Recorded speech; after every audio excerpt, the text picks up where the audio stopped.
O, I'm chismis doing na. love for all because I'm going to run for Senate. Sabi ko, pati ba naman yan, nilagyan ng... Kahit minsan hindi nyo naisip to run for public office? Me? I'll get the mayor's name wrong. I'll get May mensahe rin ang First Lady sa Naku mga po. basher. Bring it on, honey. You're the size of your enemy. You're not my enemy, like I said. I would never stoop to that level. Ito naman ang mali ni Madam Lisa. Tama na mali eh. Sabi niya, I will never stoop down sa level ng mga naninira sa kanya. Ang problema ko, bakit nyo binanggit? Diba? Bakit nyo binanggit diyan? Umalis ka dyan, makamadban ako. So, bakit niya binanggit yung pangalan ng vlogger if you do not want to stoop down to their level? Dapat hindi nyo na binanggit.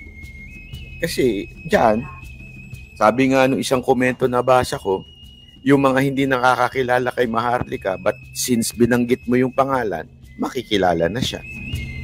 So yung purpose ni Maharlika ang sumikat sa pagbanat sa inyo, na-achieve niya. 'Di ba? Na-achieve niya ho. So yung salungat yung sinasabi ninyo na ayaw niyong mag-stoop down sa kanilang level. By allowing that, alam ko naman, nag-usap kayo ni Katunying. Kung si Katunying ang nagtanong, sigurado ako, you allowed na pumayag kayo eh. Di ba? Na yun yung debate sa SMNI. Di ba? Sabi ng SMNI, hiningi nyo talaga yung tanong bago yung debate. So, ibig sabihin, sigurado ako, dyan sa interview ni Katunying, tinanong nyo. Di ba? Tinanong nyo. So, bakit nyo pinayagan na banggitin si Maharlika? Di nag-stoop down na kayo kay Maharlika. Di ba? The mere fact she allowed to be interviewed, she has stooped down to that level. Yun ang totoo. I think this is, sabi nga nung iba, this is a wrong move. Wrong move po itong interview nyo.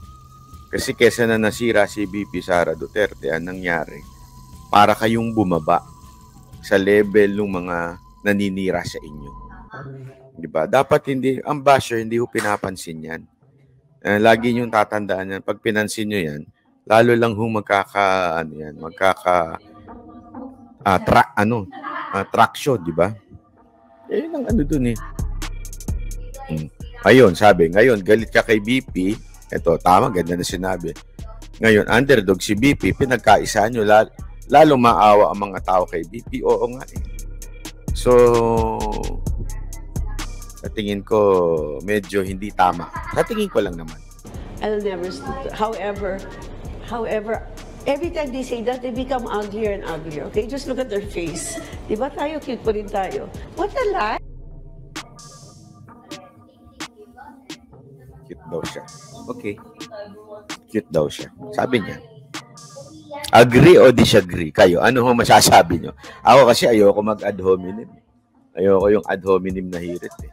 Pero sabi niya, habang sila pumapangit ng pumapangit, siya daw ay nagiging cute ng cute. Ha? So tuloy natin. Hey! Magbe-birthday na si Jay, di pa tayo nagsisimula. Ano na? Bring it on.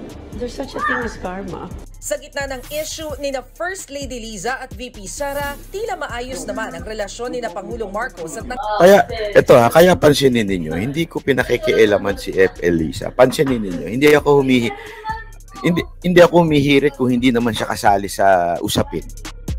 Hindi nyo napansin, ang Banateros, hinever namin diniscuss si FL Liza. Kasi kami, doon lang kami sa issue. Hindi naman kasali si FL Liza, bakit dinadamay siya sa mga issue? Unless, katulad nito, nagkomento siya about VP Sara Duterte. So, therefore, we would papasinungalingan namin yung kanyang sinabi. Okay? Pero gayon pa man, ako, kaya ayokong humihirit patungkol kay FL Liza kasi dapat hindi ang nasa usapan dito, it's the policy of the government, policy of the president, not the wife, 'di ba? Nako, dahil sa ginawa niyo to, para ho kayong sumali sa gulo na hindi naman dapat kayo sumasali. 'Di ba? As a matter of fact, yan ang isa sa mga strength ni Madam Imelda. Nung panahon ni Madam Imelda, marami nakikriticize sa kanya. 'Di ba? Maraming ang opulent lahat. Kung ano-ano ang kritisismo sa kanya. And yet never siyang sumagot.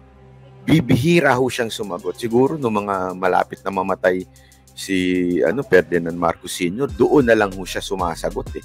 Kasi hindi na nga ho masyado nagpapa-interview si Marcos, di ba?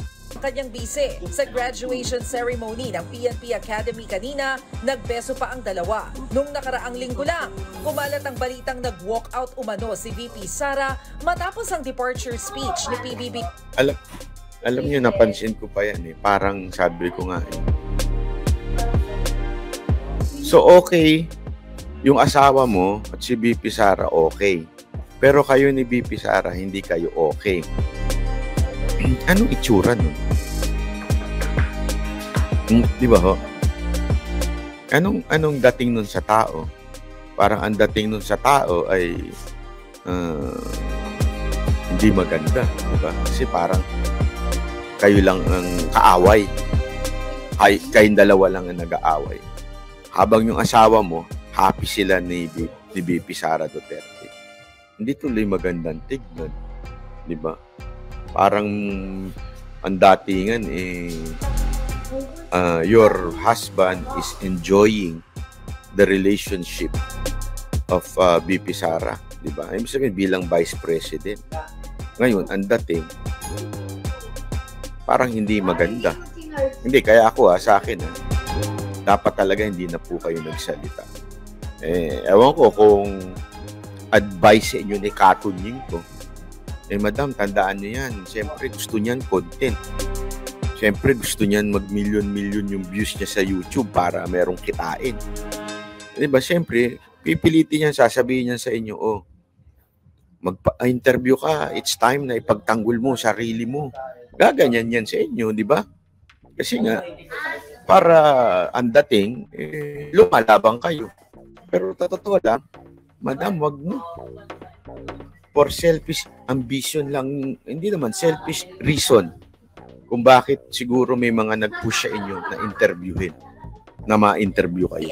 Nung papunta siyang Amerika, itinanggi na yan ng palasyo. Protocol daw na umalis agad si VP Sara para mag-abang sa tarmac bago sumampa sa eroplano ang Pangulo. Wala pang bagong pahayag ang bise sa mga inamin ng First Lady. Nagbabalita mula sa... Ito. Nakita niyo to?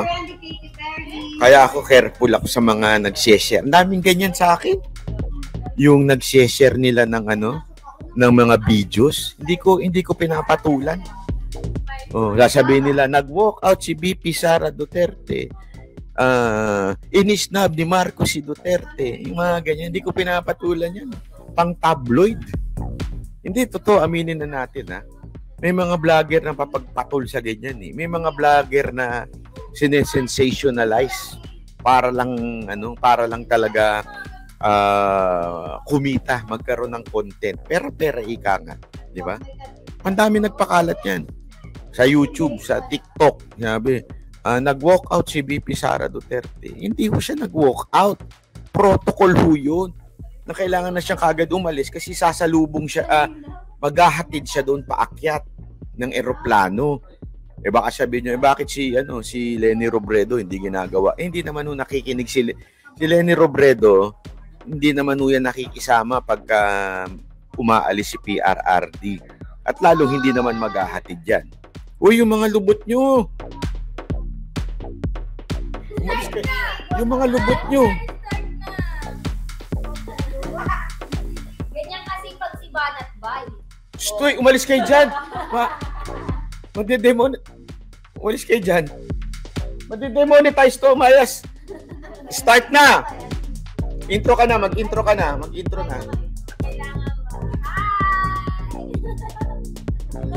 Mag-intro na. Tumabi kayo dyan. Yung puwet nyo.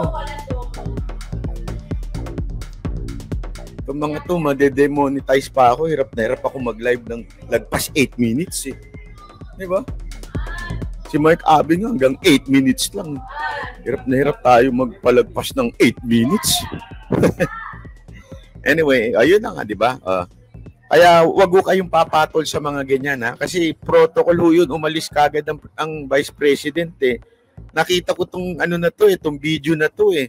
Yung kesyo nag-walk out daw. Ceremony ng PNP Academy kanina, nagbeso pa ang dalawa papunta Yan, no? sa Amerika. Itinanggi na yan ng palasyo. Protocol daw na umalis agad si VP Sara para mag-abang sa tarmac bago sumampa sa eroplano ang Pangulo. Oh. Wala pang bagong pahayag. Di ba boss Dada, ang daming nagaganyan, nagsabi, nag-walk out si VP Sara Duterte. Di mo siya nag-walk out?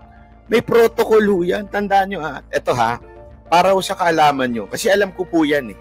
Nung panahon ni Mocha, even if nakakalapit si Mocha kay Pangulong Duterte, diretso, ano siya ng diretso, merong protocol.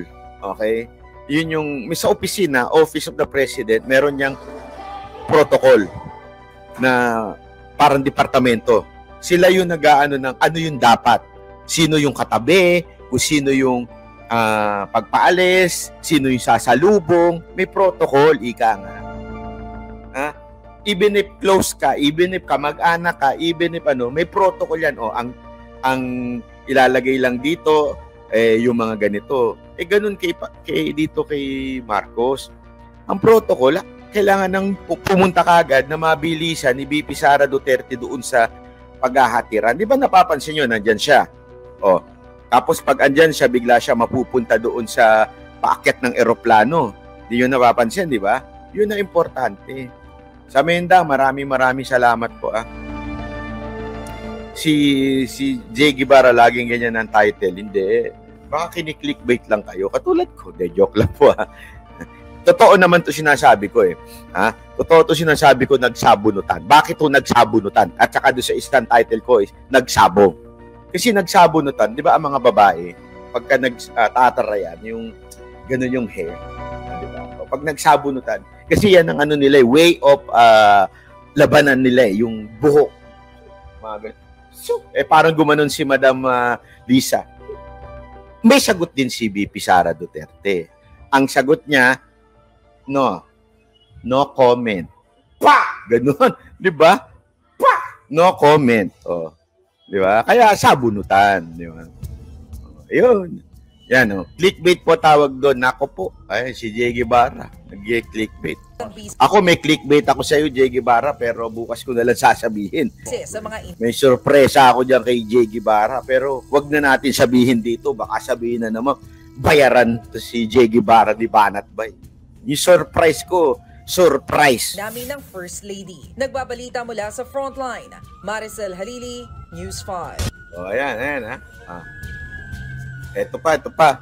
Oh, yan na yung basa-basa tayo ng mga kasi meron pa tayo iba pang topic. Marami pa tayong topic ngayon. Kasi kanina napaaga kami dito eh. Napaaga kami dito dahil dalawa show namin eh. So, meron akong bibigay sa iyo, Jay Guevara TV. Alam mo ko natanggap ko kanina. Warrant. Nagot ka, Jay Guevara, may warrant ka na. Sabi sa akin, asan ba yan si Jay Guevara? Ito, warrant to. Sabi sa akin, sabi ko, grabe naman. May warrant talaga. O, yan, girl fight ang tawag dyan, yung sabunutan ng buhok, di ba? Ganun yan. O. Anyway, isa pa sa mainit na issue ngayong araw na ito, yung issue doon sa